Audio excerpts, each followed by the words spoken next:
আপন খালাতো ভাই। আমাদের সামনে কলিপিঠে করে মানুষ হয়েছে। সে শান্তিরক্ষা মিশনে গেছে। ওখানে যে শুনছি যে গুলি লাগছে, ও আহত হয়েছে, ওর হাতে গুলি লাগছে, এইটুকু শুনছি। শুনছি যে ওর সাথে যারা ছিল কয়েকজন মারা গেছেন।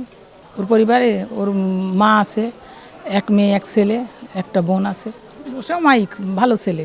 এটা সে ধরেন অনেকেই সেনাবাহিনীতে যেতে দিতে চায় না, কিন্তু তার মা, তার একটা ছেলে তাকে ছাড়ছে। আমি আল্লাহর কাছে দোয়া করি সে যেন সুস্থভাবে তার মার কাছে আবার ফিরে আসে। আর যেগুলো মারা গেছে আল্লাহ তাদের পরিবারকে যেন ধৈর্য ধরার দান করার তৌফিক দান করেন।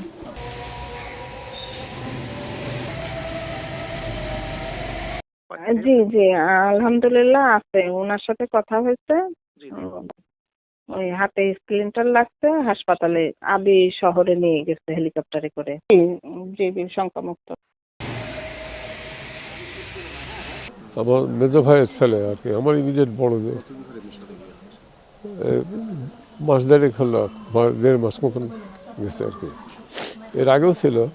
টুকে জানলাম যে ওখানে একটা এনিমির সাথে হয়েছে, গন্ডগোল হয়েছে, সেখানে গুলি, তার কয়েকজন সহকর্মী মৃত্যুবরণ করেছে, ওর হাতে গুলি লেগেছে, এইটুকুই জানলাম। বাবা মারা গেছে, মা বেঁচে আছে।